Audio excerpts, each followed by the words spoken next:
Get ready to laugh out loud? Here are the 5 best jokes of the day that will have you cracking up in no time.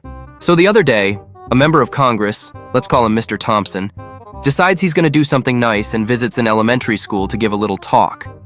After his fancy speech, he tries to get the kids involved, thinking he's all relatable. He asks, "Okay, kids, who can tell me what a tragedy is?" Little Emma, sweet as can be, raises her hand. "A tragedy is when a kitten gets stuck in a tree and can't come down." Mr. Thompson gives her that patronizing politician smile. "Well, that's sad, Emma, but it's more of a small accident. Anyone else?" Then Johnny pipes up, "A tragedy is if the school burns down and all our textbooks get destroyed." Thompson's nodding. "Ooh, that's bad, Johnny. But I'd call that a major loss, not quite a tragedy." Finally, Timmy from the back, this kid's been thinking hard. He raises his hand and says, "A tragedy is when a plane carrying every member of Congress crashes into the ocean and no one survives." The whole class goes silent. Thompson's jaw drops. He stutters, "Well, why is that a tragedy, Timmy?" Timmy smirks and goes, "Well, because it's definitely not an accident. And nobody's calling that a big loss either." So let me tell you about this grandma I know. Picture this. She's all sweet and harmless, the kind of lady who bakes cookies and knits sweaters. But don't let that fool you. She's got some tricks up her sleeve. One day, she goes to the supermarket, right? She grabs the fanciest, most expensive cat food off the shelf. Like, this is cat food that costs more than my car insurance. She rolls up to the checkout, and the cashier looks at her and says, "Ma'am, I'm sorry, but we can't sell you this cat food unless you prove you actually own a cat." See, some older folks have been buying cat food for themselves, and, well, it's store policy now. Grandma, calm as ever, says, "Oh, you want proof? No problem." She goes home, grabs her cat, probably the angriest, fluffiest thing you've ever seen, and brings it back to the store. The cashier, satisfied, sells her the cat food. But wait, the story's not over. The very next day, Grandma's back. This time, she's buying the fanciest dog food. Again, the cashier is like, "Okay, now I need proof you have a dog." She rolls her eyes but goes home, grabs her dog, probably drooling all over the car, and brings it back. Boom, they sell her the dog food. Now, here's where it gets good. The next day, she walks into the store again, but this time she's carrying a box. A box with holes in it.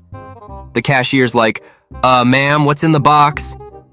Grandma just smiles sweetly and says, "Oh, don't worry, just put your finger in the hole." The cashier is suspicious. He's like, "Hell no, I've seen too many episodes of America's Dumbest Criminals. Is there a snake in there? Something that's gonna bite me?" Grandma, cool as a cucumber, goes, No, trust me, it's totally safe." So, the cashier sighs, sticks his finger in the box, pulls it out, sniffs, and his face goes pale. He looks at her and says, "This smells awful." Grandma just grins and says, "Good. Now can I buy 3 rolls of toilet paper?" So my buddy Mike, real country guy, him and his wife are as white as a fresh cotton sheet, all right? Like you could lose them in a snowstorm. Anyway, they're expecting a baby, and they head to the hospital. Now Mike's never been to any place fancier than a feed store, so he's already out of his comfort zone. He's pacing the waiting room, sweating bullets, when the nurse comes out grinning and says, "Congratulations, sir! Your wife just gave birth to 5 healthy baby boys." Mike's chest swells up like he's Superman, and he says, "Well, no surprise there. I've got a penis like a damn chimney." The nurse gives him a sly smile and says, "Well, you might want to check that chimney, 'cause all 5 of those boys came out real dark."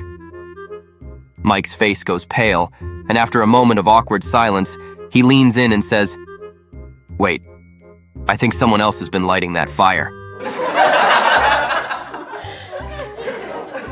All right, so I have this friend who's a mom. She's working in the kitchen, right? She's just trying to make dinner, but her 5-year-old son is in the living room playing with his new electric train set. You know, one of those toys that makes all the noise in the world but somehow still isn't as loud as a 5-year-old with attitude. So, she's listening, and suddenly the train stops, and she hears her sweet little boy yell out, "All right, you sons of bitches, this is the last stop. Get off now or we're heading down the tracks. And for all you assholes getting on, sit down and shut up 'cause we're moving." Naturally, she drops everything. I mean, there's spaghetti flying in the air. She's horrified. She rushes in like, "Whoa, whoa, whoa. Hold up, mister. We do not use that kind of language in this house.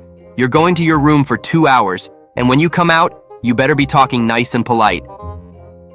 2 hours later, the kid comes back, all innocent, sits down, starts playing with the train again.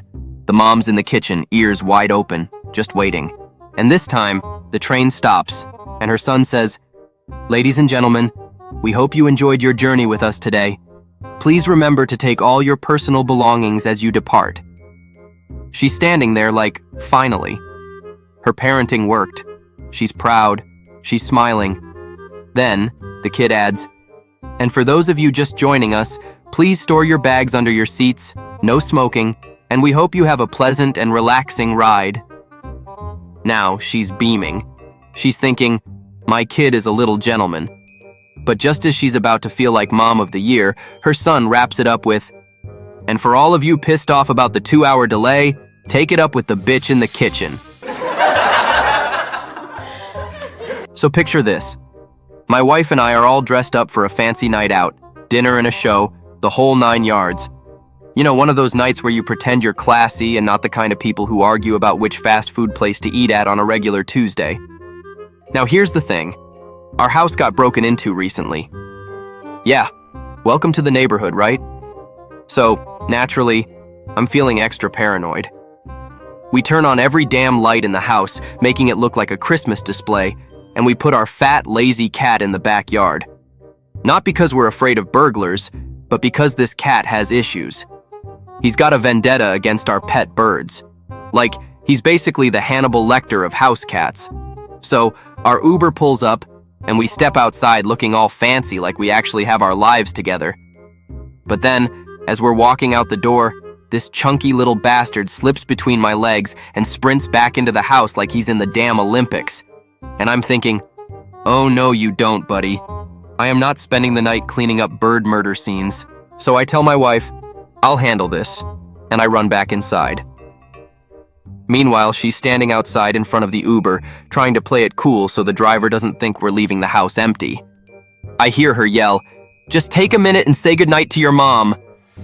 Like, yeah, that'll make this look totally normal. So I'm chasing this cat around the house, and he's nowhere to be found. I'm lifting couches, checking closets, nothing. Finally, I find the little bastard hiding under the bed, just staring at me like, "What you gonna do, huh?" Now at this point, I'm sweating through my nice shirt, and I'm not about to let this fat cat win. So I grab a coat hanger. Don't ask me why, it just felt like the right tool. And I start poking at him, trying to get him out. And this cat? He's not budging. He's hissing. He's swiping, like he's training for the UFC. Finally, I manage to drag him out by the scruff of his neck. He's clawing at me, so I grab a blanket, wrap him up like some sort of feline burrito, and carry his fat ass down the stairs, out the door, and toss him back into the backyard where he belongs. Now, I get back into the Uber, drenched in sweat, out of breath, and I just say, "Sorry it took so long, but that stupid bitch was hiding under the bed, so I had to poke her ass with a coat hanger to get her out."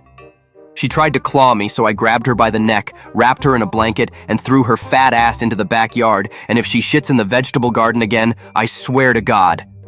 The Uber driver just freezes, eyes wide. And the silence?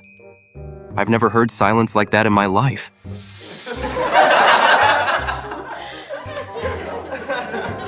Thanks for watching. Don't forget to subscribe to make your day even better.